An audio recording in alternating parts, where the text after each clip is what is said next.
অনন্তগিরি পাহাড়ের মধ্যে বোড়া গুহা আছে। দর্শনের স্বাদ জাগল সবার।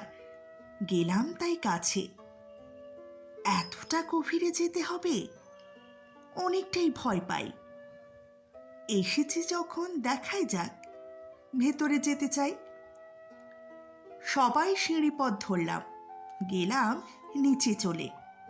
প্রতিধ্বনি শুনতে পেলাম জোরে কথা বলে।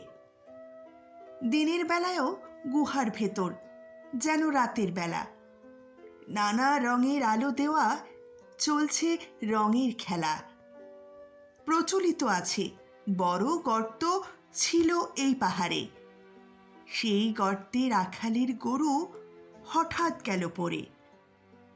তারই খোঁজে রাখাল বালক ভেতরে যখন পৌঁছায়, গভীরে পড়েও গরুটিকে সুস্থ দেখতে পায়। সামনে পাহাড় ক্ষয়ে ঠিক শিবের মতোই আছে।